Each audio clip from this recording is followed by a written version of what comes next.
Greetings, pilgrims, and welcome to another episode of the Polygon Pilgrimage. And today we continue with our very exciting series here where we are creating some rolling dice. I want to pick up directly where we left off from last time. I did want to make a quick note that there were some audio issues with the previous episode, and I'm working hard to fix those. So I will be re-uploading that episode with proper audio and with a few extra steps in there, and we'll make sure that we get you all the way you need to be here for this episode today.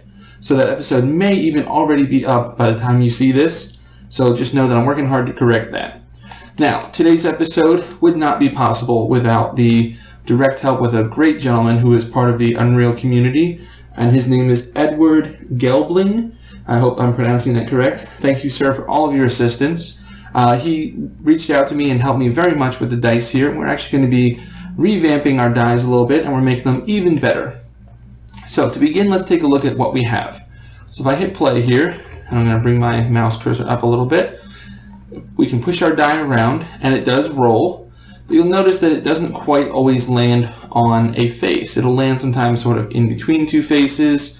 And when we had that, we were looking at which of the faces would be most upright. But the problem is now you're looking at kind of in between two faces sometime. I really want it to land directly on a face always.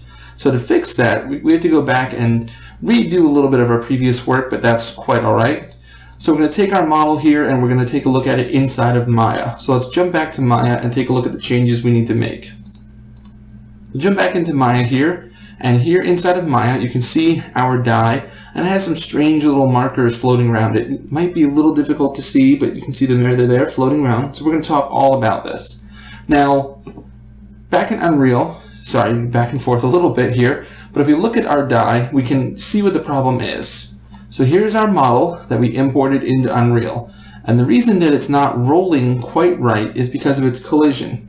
So if I take a look at the collision, you'll see this is the collision, these lines here, that Unreal has generated for our die. And it's nowhere near correct to the actual shape of the die. As you can see, these strange approximations, it's trying to create this cage around our object. And while this does help it to roll, it does not help it to roll properly. It doesn't roll correctly. So that's what we need to fix. So we need to tell Unreal, you have to do better with your collisions. I want it to be precise because this shape is an exact shape. If you take a 12-sided die, 360 degrees divided by 12 is 30 degrees. So these are 30-degree faces here. And that should roll properly to the point that you have one of each of the faces facing upward when it lands.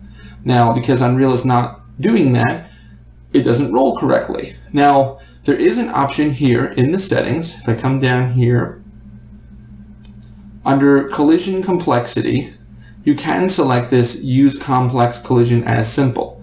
And voila, it's following the exact contours of the model. What this is doing is it's using the actual model as the collision, but it doesn't seem to work for physics very well. It just doesn't seem to treat it properly. In fact, it doesn't even react to physics at all when we do that. So that's not an option, so we need to find a way around that. And that's going to be what we're going to do inside of Maya. Okay? So let's jump over to Maya and take a look. Now, Edward sent me some information on the Unreal forums, and I read through it, and it explains that you can create a custom collision model and have that brought in along with your actual mesh, and then Unreal will treat that as the collision. Perfect. So what we're going to do is we're going to make a duplicate of this model here.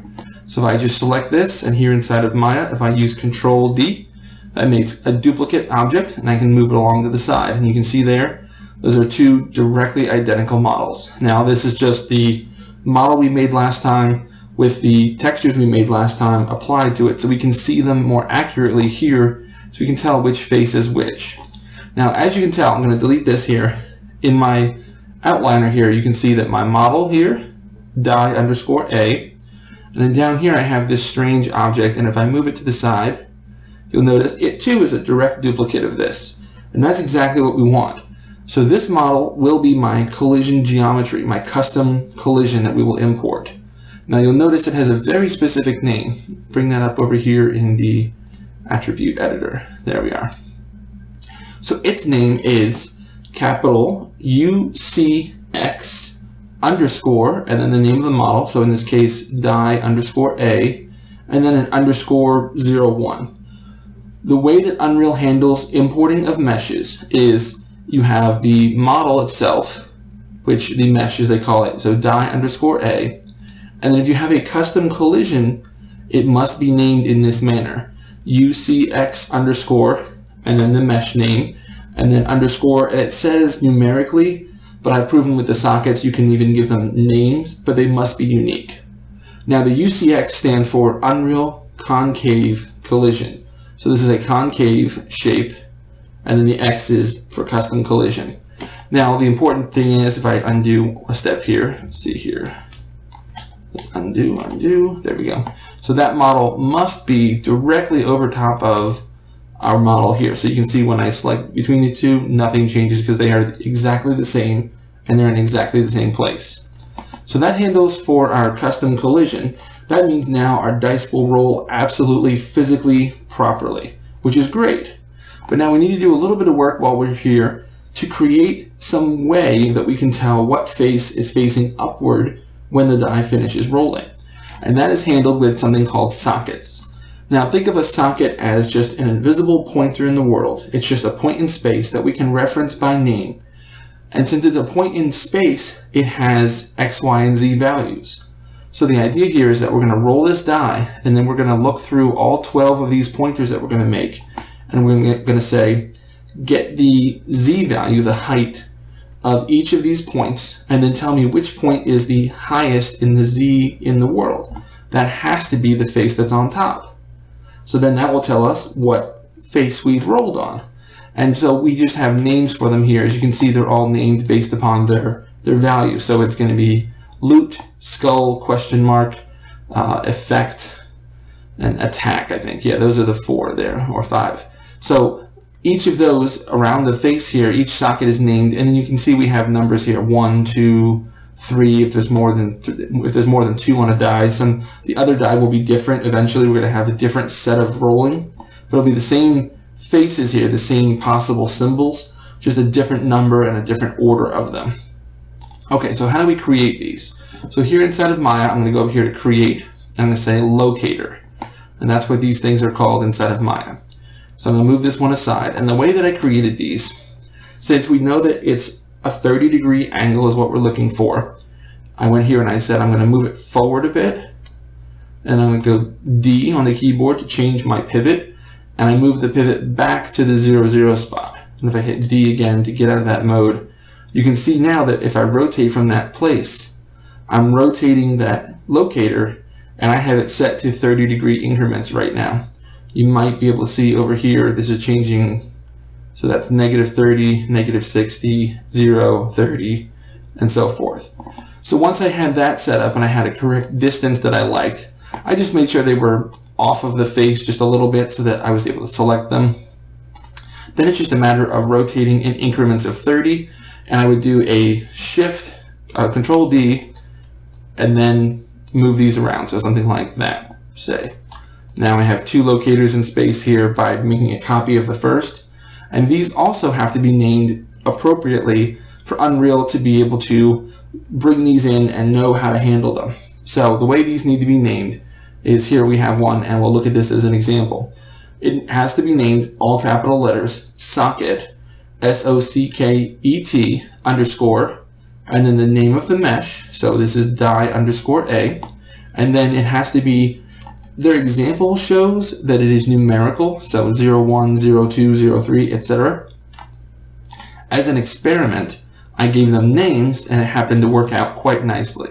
So I gave them all names, and the names are based upon whichever face value they are closest to, obviously. So now, the last bit of information I have for you here about this is the selecting of your model here inside of Maya to export for this process is very specific. So I find it's easiest with the outliner open here. So I'm going to select the model itself first, and then I'm going to select the collision mesh second, and I'm going to do Control Shift here and drag and select all of the sockets all at once. Selecting them in that order seems to be very important from getting them outside of Maya and into Unreal.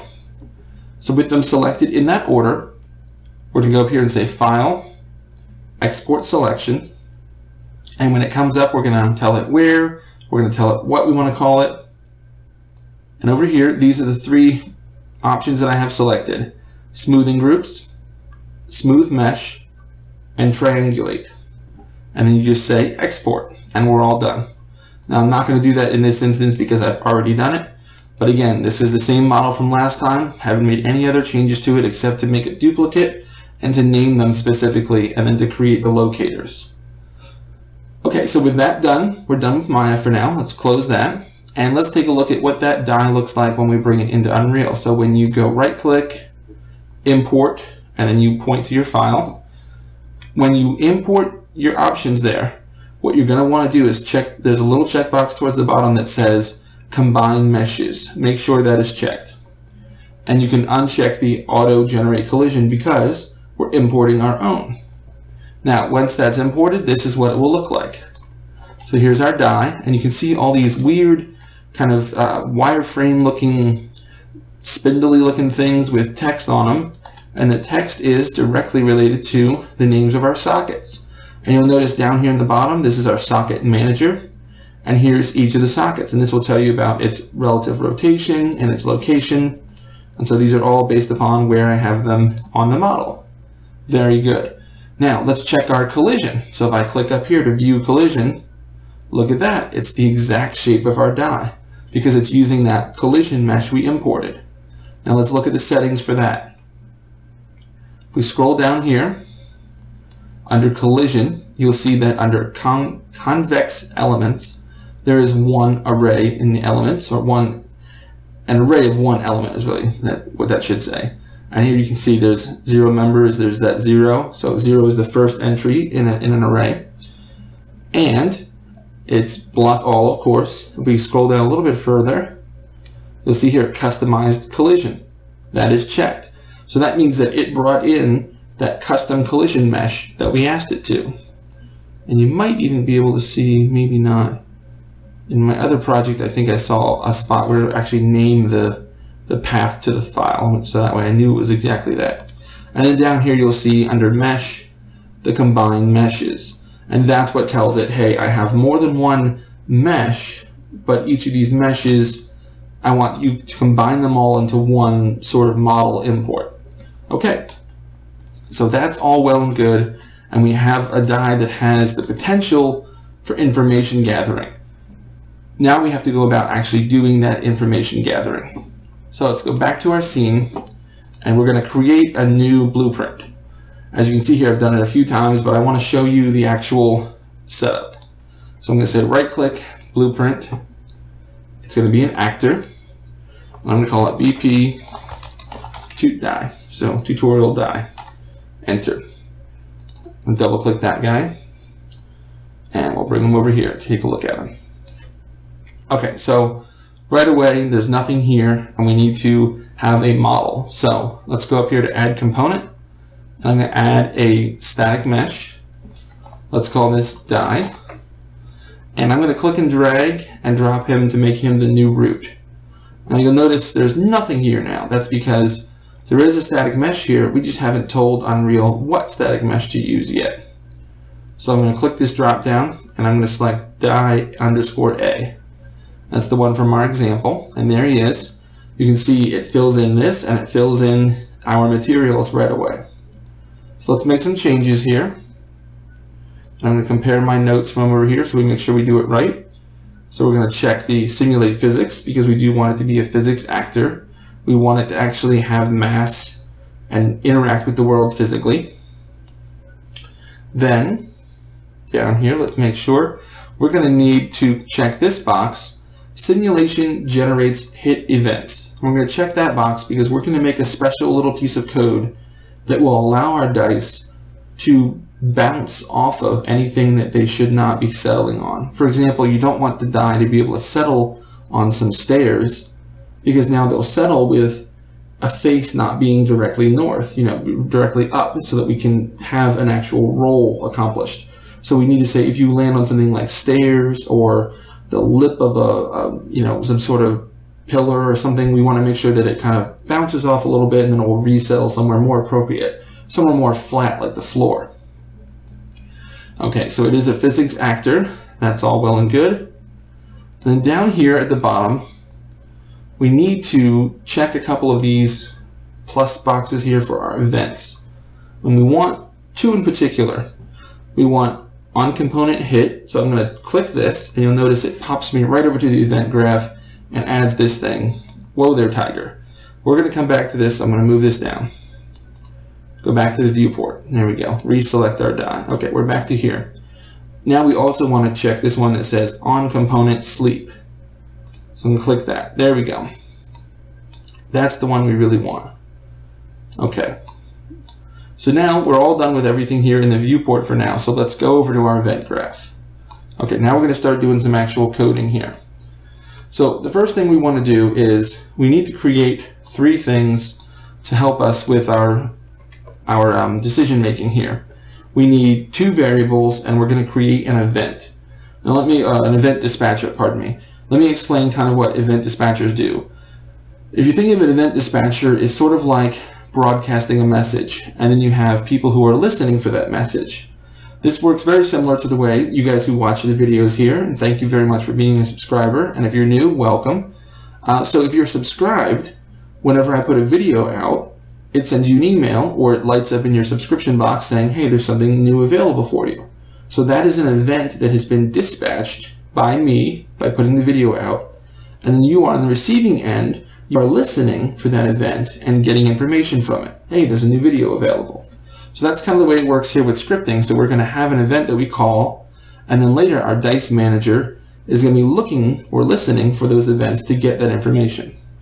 So let's start with that. We're going to create an event, and we're going to call this event dice have landed. Okay? That means that they are in their final resting position for now, and they have decided on what face to show. So now we need to give it two inputs, two bits of information we're going to give this event. So I'm going to click New, and we're going to call this first one Result. And this result is going to be of a type of name. So this is going to be the name, as you saw there from the sockets where it says Loot 1, Skull 1, whatever, that's going to be the name that we give it. Then I'm going to say New again. And this is going to be die ref. So this is a reference to the die that has been rolled. So we know which die it is.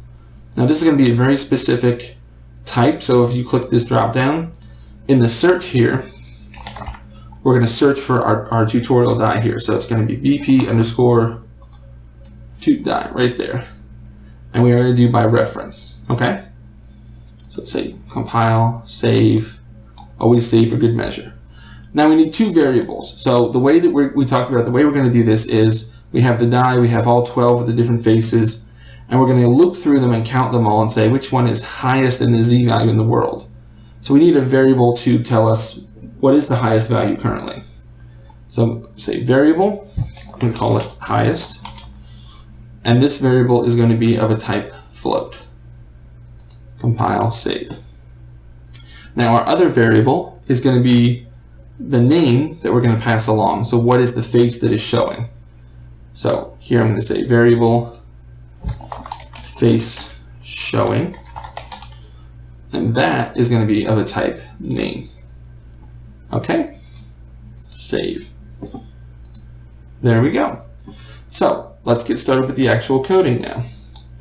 So from the on sleep, so sleep means that when the physics of an object has finished and it doesn't detect any more velocity at the moment, it has come to a rest. It has stopped rolling. So once that has happened, we need to do something.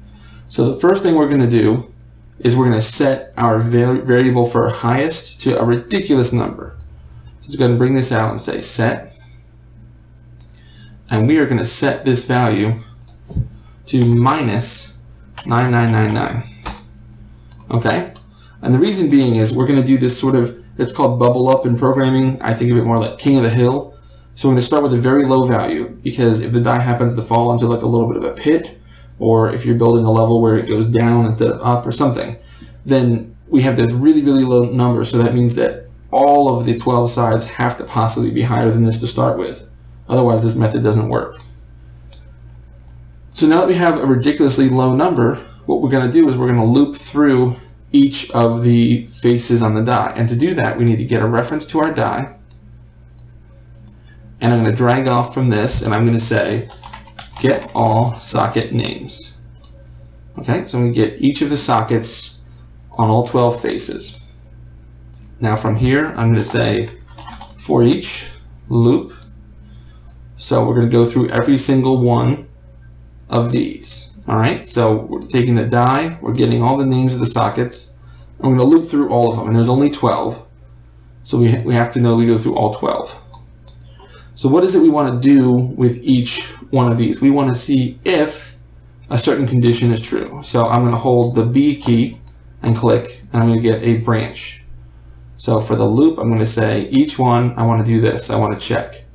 And what I want to check is if the value in the Z is larger than this number. So I want to get that number, so I'm going to get a copy of that. And I want to do a comparison. So I'm going to say float greater than float. And I actually want this to be on this one. There we go. Now, what am I comparing this number to? I'm going to take the element of the array. So as we're looping through, we're looking at the first one, the second one, the third one. This is referencing that one, whichever one we're on. I'm going to say get socket location. Very cool. Okay, now we don't need two of these, so I'm going to delete this. I like to reuse, so there we go. We're just targeting get the socket location. The socket's parent is the die itself. Now, I need to get a singular value here, a float value, and this is giving me a vector, which is actually 3 values. So what I'm going to do is I'm going to right click and say split struct pin. Boom. Now that gives me 3 individual floats. I only really want to focus on the Z value, so I'm going to click that over into here. So now this is comparing the height in the world on Z with this value of highest. So obviously, if this die is on the ground and the ground is 0, 0, then the smallest value that any of these can be is like maybe a negative 0.2. And so that's definitely a higher value than negative 9,999, right? So that first one is definitely going to be true if I connect this up. So it'll definitely be true and it will go through the loop. But now the next one that comes along is going to be slightly higher on the die, and its value is also going to be higher, so then it's also going to be true. And what we're going to do is each time it's true, we're going to set that value to the new highest. Okay, so you can see how we start to do that king of the hill. So that first value that was like the 0.2, that's highest, so it gets set. Then the next value is like a 0.6, that's highest, it gets set. So they keep kind of trumping each other, okay? Now, so we want to set that value to this Z value here. So I'm going to click that over there. There we go. So now if we've now found our highest value when we're all done, then we also want to set our face showing. So we're going to set that and say, okay, if this guy is the one who is king of the hill, then what is his name? And his name is going to come directly from here. There we go. So that's only once we've found our highest value. Compile, save. So now once we've found our highest value, then we're good. And now we just have to tell we have to send out that event. We say, okay, the dice have officially landed now, and here are the values that we want. So we're going to go over here to our for each loop. When we've completed, we've gone through all 12, what are we going to do? We're going to call dice have landed. We're going to call that event. And look at this. It's looking for a couple of things.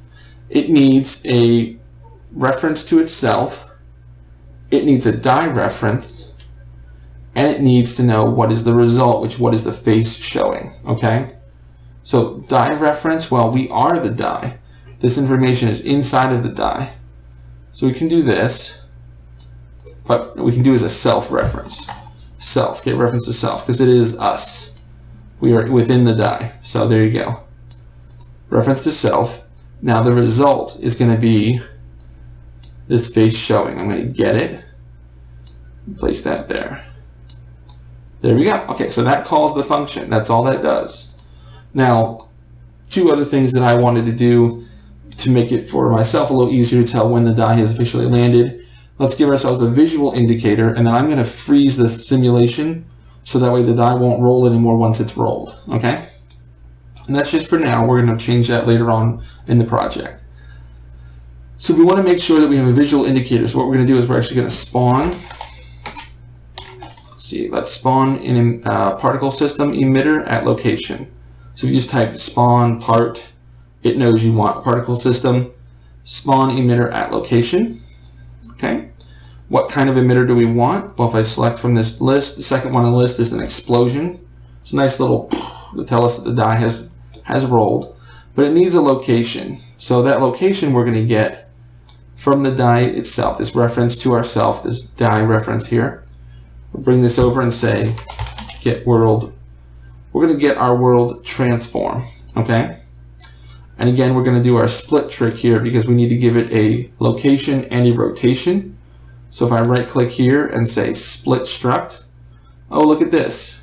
I have a location and I have a rotation. So that means it will spawn at the die, okay? So compile and save. And one last thing, now that the die has officially landed and we've played our particle effect, we want to freeze the die in place. We don't want it to simulate anymore. So I'm going to drag off of this and say set simulation physics. There it is. And I need a target for this, and the target is, of course, the die. So let's drag that over. And now by leaving this box unchecked, that indicates it's a Boolean value. You see there, Boolean? So that's telling me that, okay, that's going to be false because it's empty. So that will turn off physics for this object. All right, so let's compile and save, and I'll show you what that looks like. So let me go to test here, and we're going to pull up our die A. I believe that's this guy here. Make sure we'll delete him, and we'll hit play. Boom, explosion, and he's no longer moving. Now you'll notice that he fell straight down and he landed right on the edge of himself, which is incorrect, and we're going to fix that in just a little bit. But if I play again, if I get a chance to bump into it before it settles, you'll see it will land properly. Land properly, and now I can't push him anymore. That's perfect. So that's what we got going on, and we will fix it landing directly on that line in just a moment. Okay. So that's good. We're all done with that. Now one more thing we want to do is we want to make sure that the die will not land on those odd surfaces like I mentioned, right? So let's bring this down here, and we're going to do that next. Okay, so this says on component hit, it's going to get the thing that it hit, which in this case is the floor or anything else, right? So when we hit something, we want to make a decision. So let's do another branch. There we go.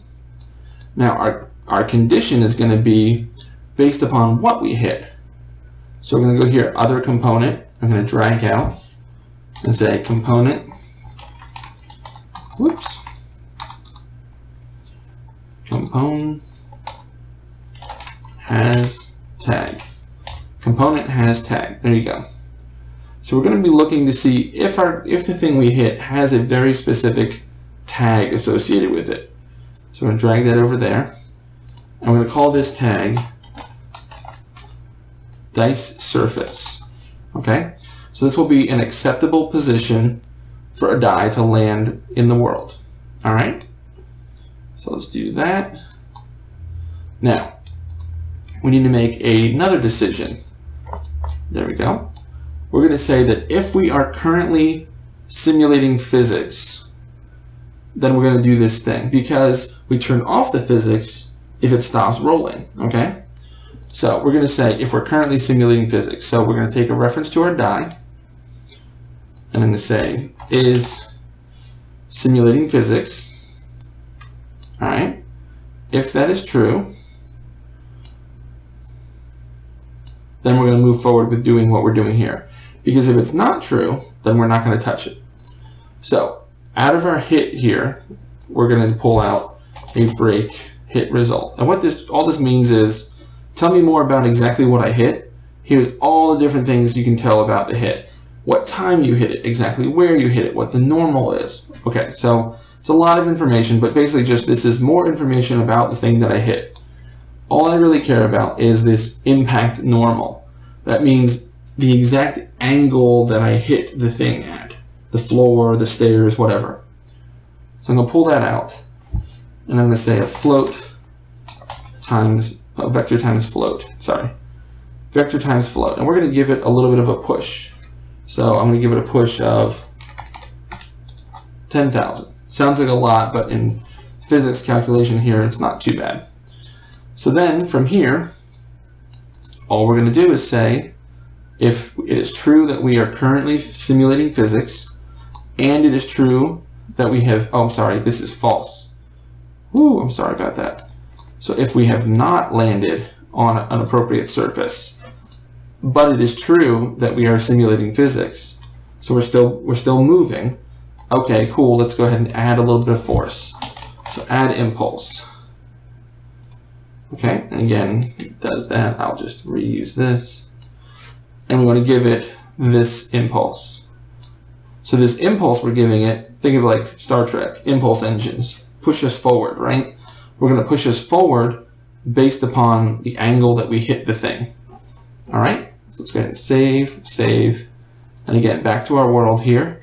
Now, the floor here, I've already assigned dice surface as the tag, but watch what happens if I get rid of that. Okay, if I give it tag of none, and we hit save, this die is going to constantly bounce. If I give it just a little bit of a push, it's going to bounce forever. It'll go right off the board unless I stop it. Because it cannot settle because the thing it is bouncing on has been labeled as an inappropriate surface for it to land on. That's why it won't settle. So if I go here and I put that back and say dice surface, that tells it, hey, this floor is A-okay for you to land on. So now it will land. So that way, all we have to do is apply that one tag to one thing, to the floor. And everything else, we just don't put that tag on it, and it will not land on anything but the floor. Pretty cool, right? Okay. Last little bit. Let's go ahead and make our dice manager. So what we're going to do is we're going to get rid of this die from the world, because we're going to actually make an object that is going to be in the world, doesn't matter where. You won't be able to see it. And what it's going to do is it's going to generate the dice for us. It will spawn them up in the air, they'll drop down, and then it will manage the dice, and it will tell us where and how they have landed. Well, it'll tell us how they've landed. So let me go ahead and add that to the world, and then I will explain how we create it. So there he is in the world, and now let's go ahead and take a look at how to make him. So we'll go into the tutorial here, and I'm going to say right-click, new blueprint. It's an actor. BP toot dice manage. Okay? Open that guy up. There he is. He's nothing.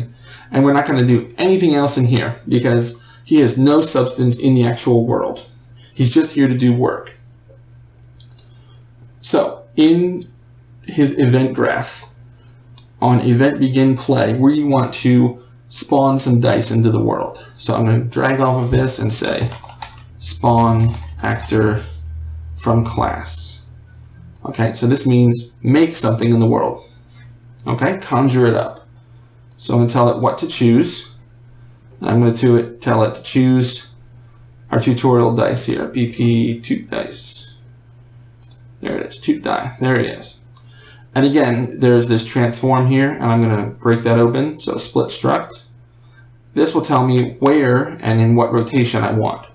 So I'm going to put it up in the air a little bit, 500. And the rotation, I'm going to give it 12 and 12. Just so that it has a little bit of a spin to it, and that way it won't fall directly down. Okay? Now from here, we need to bind this to our event. What that means is this is going to say, okay, so in doing this, I want you to call this event that we have set up already. So I'm going to say bind to event. Let's see, I think I need to say bind to dice have landed. There you go.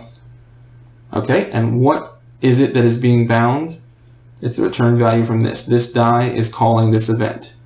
Now, you'll notice we have here this little thing that says event. So if I drag that off, I can say add event, add custom event. You can name this whatever you want. This is the actual thing that is doing the event managing, and each of these are going to be pointing to this guy. And that's just kind of how it works. It's a little weird. I still have a little trouble with it, but we are spawning this thing and we're saying, hey, call this event because I've done this thing and this thing is managing these events. Okay? Now, we need 2 dice, not just 1. So, we can come off of here and say spawn actor from class.